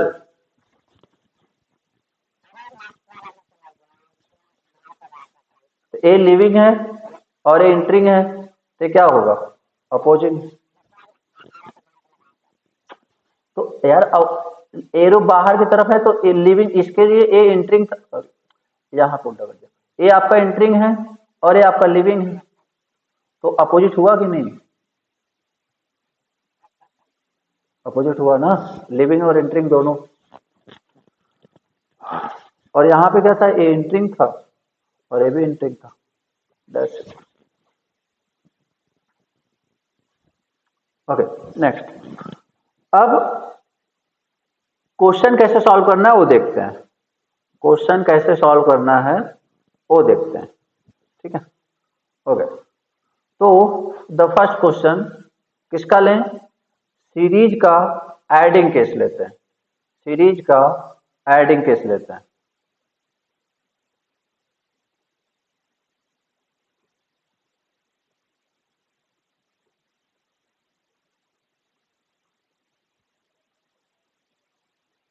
एक सेल्फ इंडक्टेंस और एक क्या लगेगा? Mutual inductance. तो अब देखो, एक तो जो नॉर्मली लोग क्या करते हैं, फॉर्मूला रटते हैं। मैं फॉर्मूला नहीं रटवाऊंगा तुमसे, ठीक है? मैं तुमसे डिराइव करवाऊंगा और वो तुम्हें बहुत आसानी से हो जाएगा। कभी कभी डेरिवेशन बहुत आसान हो जाता है, फॉर्मूला से भी आसान हो जाता है, समझना अच्छे से। एक बात बताओ, इस पे कितने, इस पहले वाले इंडक्टर पे टोटल कितने इंडक्टेंस काम कर रहे हैं? एक या दो? कितने इंडक्टेंस काम कर रहे हैं, एक या दो? दो। एक ही ना, दो है ना यार, एक सेल्फ और एक म्यूचुअल। एक सेल्फ और एक mutual.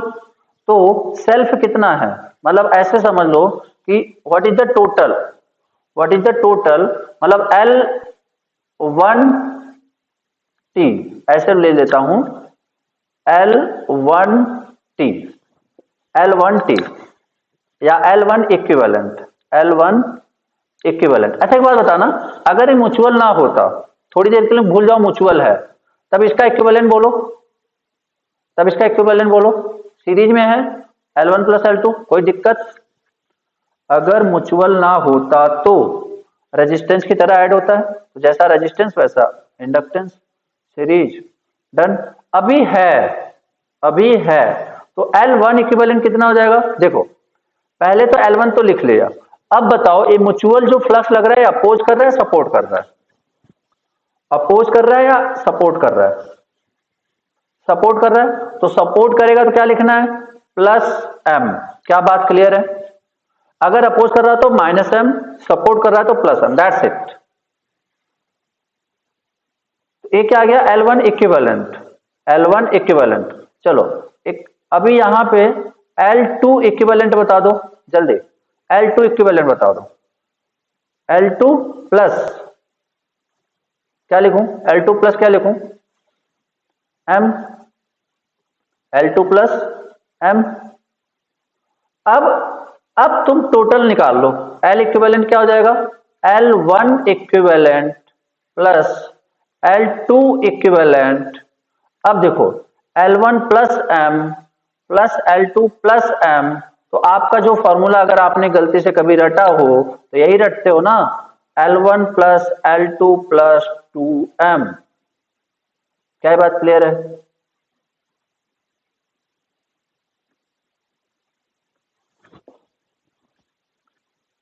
L1 plus L2 plus 2M। देखो, अभी तो तुम्हें दो है तो तुम्हें लग रहा होगा सर फार्मूला याद हो जाए, अभी मैं 3 4 दे दूंगा तब वहां पे फार्मूला काम नहीं करेगा, फिर यहाँ पे मेथड काम करेगा। अभी बस देखते जाओ, अभी फॉर्मूला नहीं रटना है, अभी हमने क्या करना है, इंडिविजुअल पे इक्विवेलेंट निकाल लेना है और बाद में क्या करना है, जैसे सिंपल इंपीडेंस, सिंपल इंडक्टेंस होता है उसे ऐड कर देना, दैट्स इट, काम खेल खत्म। अगर अगर सीरीज में सब्ट्रैक्टिव क्या आ जाए, मैं रेड से लिख दे रहा हूं सारा, सीरीज में सब्ट्रैक्टिव, ध्यान देना, ध्यान देना, यहां पे क्या कर लिया, डॉट कर लिया, यहां पे क्या कर लिया, डॉट, तुम लोग दूसरा बना लेना, ठीक है? तो अब क्या हो गया, M। अब आप बताओ, यहां पे प्लस होगा माइनस, अभी देखो ये प्लस होगा माइनस, माइनस, सब लोग समझ रहे हो ना? क्योंकि देखो यहां पे क्या है, एंट्रिंग टर्मिनल पे, यहाँ पे क्या है, लिविंग टर्मिनल, इसलिए माइनस, यहाँ भी क्या हो गया, माइनस। अब ये तो इक्विवेलेंट तो वैसे ही रहेगा, तो यहाँ पे L1 sorry L1 minus M, L2 minus M, और यहाँ पे क्या हो जाएगा, L1 plus L2 minus 2m। तो what is the conclusion, series additive polarity L equivalent L1 plus L2 plus 2m, series subtractive polarity L equivalent L1 plus L2 minus 2m। क्या ये बात सबको क्लियर है?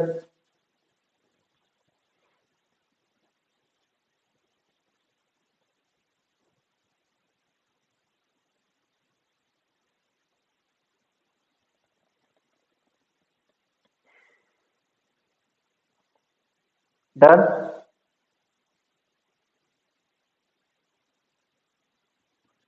लिख लो जल्दी से।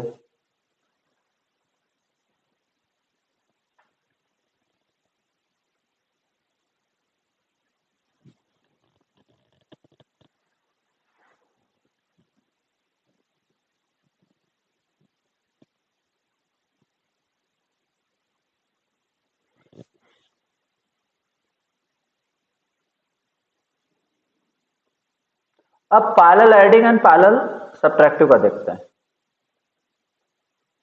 इसका देखो, इसका मैं तुम्हें ना एक कभी फॉर्मूला पूछ लेता है तो इसका फॉर्मूला मैं तुम्हें याद करवाने वाला हूँ ऐसे एक, बट क्वेश्चन तुम्हें वैसे करना है। देखो ये जो मैं लिखवा रहा हूँ ये आपको सिर्फ तब दिमाग लगाना है जब डायरेक्ट क्वेश्चन पूछ लिया कि दो इंडक्टर पैरेलल में एडिटिव हैं या सब्ट्रैक्टिव हैं तब के लिए, ठीक है।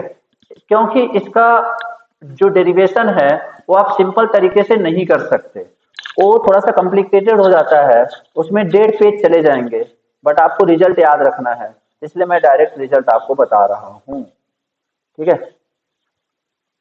क्योंकि उसका याद रहने न रहने से कोई लेना देना नहीं है, इसलिए उसको नहीं बता रहा। अब ध्यान दो, इसमें क्या होगा, अब बताओ ये क्या है, a parallel additive polarity and parallel subtractive polarity.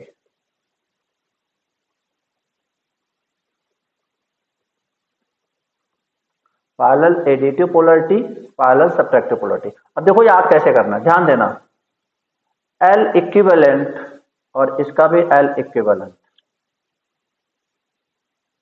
Okay. तो ऊपर तो आपका हमेशा क्या रहेगा, L1 ए मान लो L1 है, ए मान लो L2 है, और इसके बीच M है, ए L1 है, ए L2 है, इसके बीच हमेशा M है, तो हमेशा L1 L2 minus M square होगा यहां भी, और L1 L2 minus M square होगा यहां भी, बट जो ट्विस्ट है वो डिवाइड में है। ये देखो मैं फिर से बोल रहा हूं, ये फॉर्मूला सिर्फ और सिर्फ तब यूज करना है जब क्वेश्चन में डायरेक्ट दे दिया जाए कि इसमें से कौन सा एक्सप्रेशन है पैरेलल के लिए एडिटिंग नेचर का या सब्ट्रैक्टिव नेचर का, सिर्फ तब यूज करना है। बाकी न्यूमेरिकल के साथ कभी हम डायरेक्ट क्वेश्चन लगा लेंगे जो टेक्निक हम जानते हैं, ठीक है। क्योंकि वहां पे आपको डेरिवेशन नहीं करना, मैं फिर से बोल रहा हूँ, डेरिवेशन करोगे 10 मिनट लगेगा, तो 10 मिनट डेरिवेशन करने में तो लगाओगे नहीं, तो आपको ये रिजल्ट याद रखना जरूरी है, इसलिए मैं रिजल्ट याद कैसे करना वो मैं बता रहा हूँ। दोनों में ऊपर क्या रहेगा, L1 L2 minus M square, L1 L2 minus M square, जो ट्विस्ट है वो नीचे है। जो तुम्हारा रिजल्ट आया था सीरीज एडिटिव सीरीज सब्ट्रैक्टिव का वही होगा। अब तुम बताना, ध्यान से समझना, तुम बताओ, मतलब यही दोनों में से एक है, एक में लगेगा L1 plus L2 plus 2m लगेगा, और एक में लगेगा L1 plus L2 minus 2m लगेगा। ध्यान से सुनना क्या बोल रहा हूं, एक में लगेगा L1 plus L2 plus 2m, और एक में लगेगा L1 plus L2 minus 2m।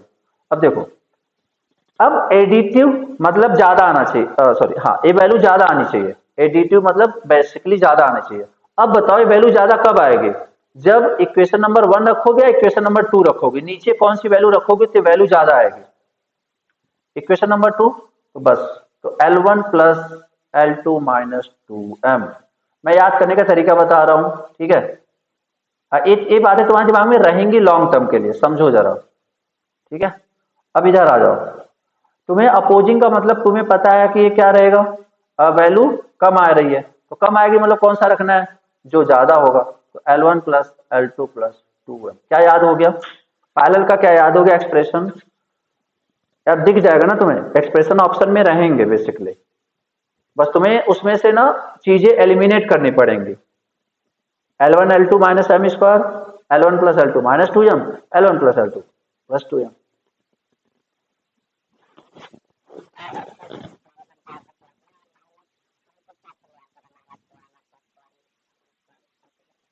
Derivation से, डेरिवेशन से। और जो कि डेरिवेशन मैंने बोला कि 15 मिनट लगेगा, मैं नहीं करवा रहा।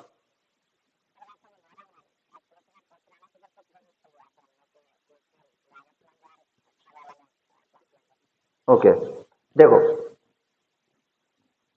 तुम्हें एडिशन का मतलब क्या होना चाहिए? वैल्यू ज्यादा आनी चाहिए। एडिशन का मतलब क्या होता है? वैल्यू ज्यादा आनी चाहिए। अब वैल्यू ज्यादा कब आएगी? जब नीचे की वैल्यू कम रहेगी या नीचे की वैल्यू ज्यादा रहेगी? मतलब एडिशन में ध्यान दो, एडिशन का मतलब क्या होता है? वैल्यू ज्यादा आनी चाहिए, हाई होनी चाहिए। अब ऊपर हाई आने के लिए ये वैल्यू क्या होनी चाहिए? लो होनी चाहिए। तो लो होगा कब होगा? जब L1 plus L2 minus 2m होगा। अब सब्ट्रैक्टिव मतलब ये वैल्यू कम आनी चाहिए। अब ये वैल्यू कम कब होगा? जब ये वैल्यू ज्यादा होगी। तो इसलिए यहाँ पे जो प्लस वाला है वो इसमें लगाया और जो माइनस वाला है वो इसमें लगाया। क्लियर है?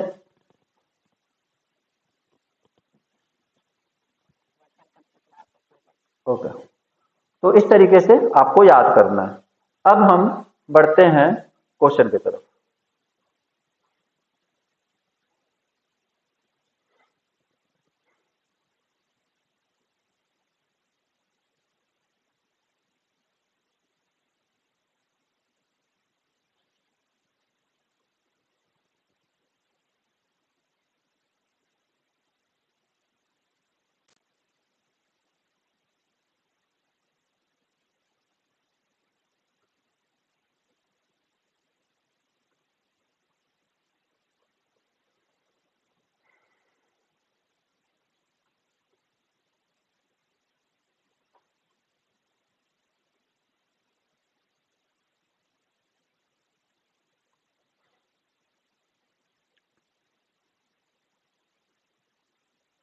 देखो, ए डॉट से मैं बस ऐसे देख रहा हूं कि गलती से अगर डॉट की जगह ऐसे भयानक ऐसे अलग अलग तुम्हारे शेप आ गए तो इस ये नहीं कि घबरा के क्वेश्चन छोड़ दो। अरे सर ने तो डॉट बताया था, ये तो अजीब से ट्राइंगल बन रखे हैं, मुझे समझ में नहीं आ रहा कैसे होगा। तो ट्राइंगल का मतलब बस ये है कि अलग अलग सा स्पेसिफाई कर दिया, मतलब कि सबको डॉट से नहीं दिखा रहे बस, बाकी काम सबका वही है। ठीक है, ऐसा भी पहले कब हुआ था? ओके, तो काम सबका वही है। सिंपली देखो, ये मान लो 10 हेनरी, ए 10 हेनरी और ए 10 हेनरी। मैं इसीलिए डायरेक्ट मैं चाहता तो डॉट कराता फिर इस पे आता, बट डॉट का तुम अगर इसको कर रहे हो तो बेसिकली डॉट का ही कर रहे हो तुम। अगर इसको कर रहे हो बेसिकली डॉट का ही कर रहे हो आप, ठीक है? तो डॉट डॉट, ओके, तो अब इसमें आ जाओ। इसके बीच कितना है? 2 हेनरी। अब इसका मतलब यह है कि यहां से लेना देना है। इसका भी कितना है? 2 हेनरी। और इसका मतलब यहां से लेना देना है, इसका भी कितना है? 2 हेनरी।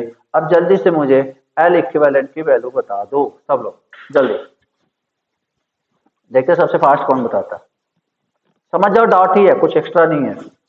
ये दो कौन गायब गया, कौन लोग गायब हो गए?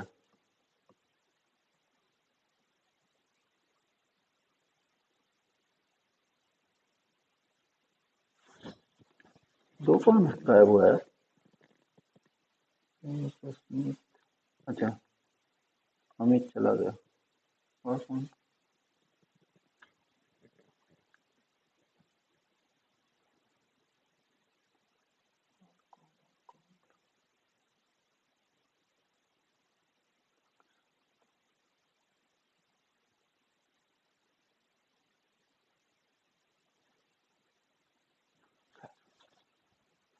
आंसर आ किसी का?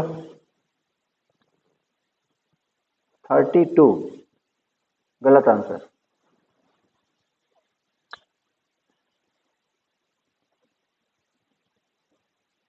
इंडिविजुअल निकाल लो। सर कुछ मिसिंग है क्या लास्ट कॉइल में? नहीं, कुछ मिसिंग नहीं है, सब कुछ सही है। 10 हेनरी तीनों का दिया हुआ है।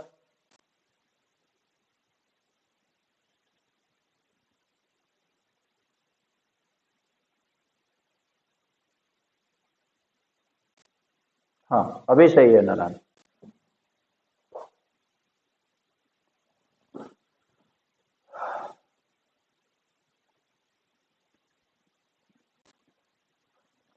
Very good.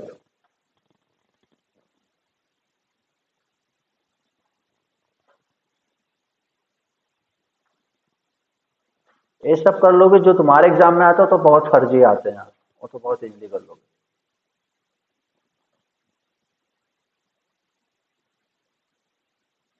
Very good very good. 34 maximum लोगों का आ रहा है।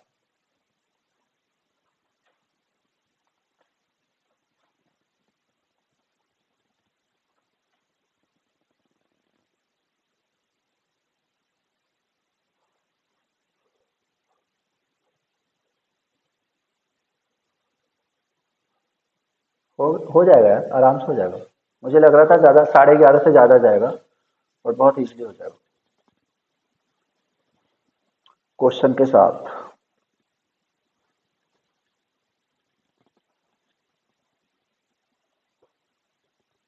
Very good.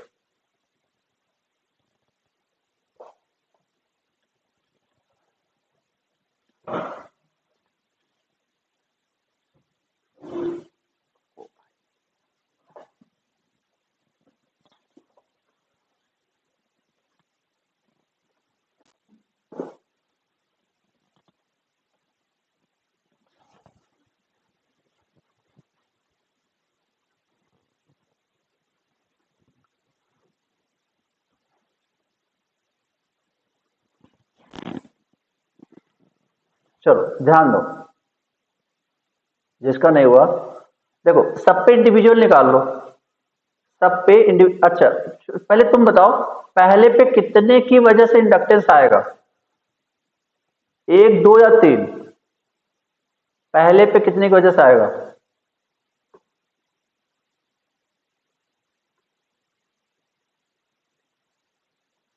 फर्स्ट वाले पे कितने कॉइल की वजह से आएगा?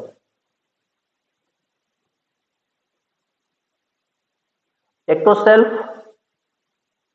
एक तो सेल्फ, तीन, तीन तीन देखो, एक तो सेल्फ हो गया। अब म्यूचुअल देखो, एक म्यूचुअल इसकी वजह से आएगा और एक म्यूचुअल इसकी वजह से आएगा। दिखा सबको? एक म्यूचुअल इसकी वजह से आएगा, एक म्यूचुअल इसकी वजह से आएगा। ठीक है, अब ए वाला म्यूचुअल, ए वाला जो म्यूचुअल है देखो, ऐड हो रहा है सब्ट्रैक्ट हो रहा है, बताना जरा। ए वाला जो 2 हेनरी है, ये ऐड हो रहा है सब्ट्रैक्ट हो रहा है? ऐड हो रहा है, क्योंकि एंटरिंग एंड एंटरिंग, तो क्या हो रहा है? ऐड। तो 2 + 2। अब इसी पे दूसरा वाला देखो, ये क्या हो रहा है? ए एंटरिंग और ए लिविंग, क्या हो रहा है? सब्ट्रैक्ट। तो 2 - 2। तो पहले पे इक्विवेलेंट कितना आया? 10 आया। पहले पे इक्विवेलेंट कितना आया? 10 आया। दूसरे पे आ जाओ, पहले 10। अभी देखो इसकी वजह से क्या हो रहा है? एडिशन +2। इसकी वजह से भी क्या हो रहा है? बताओ, इसकी वजह से क्या हो रहा है? ये जो ट्राइंगल बना हुआ है, एडिशन सब्ट्रैक्शन? एडिशन, क्योंकि एंटरिंग और यहां भी एंटरिंग, तो क्या हो जाएगा? +2। आंसर कितना आ गया? 14। इसकी पे आ जाओ, 10 सेल्फ का। अब म्यूचुअल देख लो, इस पे म्यूचुअल क्या हो रहा था? ऐड हो रहा था। इस पे म्यूचुअल क्या हो रहा था? माइनस हो रहा था। कितना आ गया? 10। तो 10 + 10 + 14, आंसर इज 34।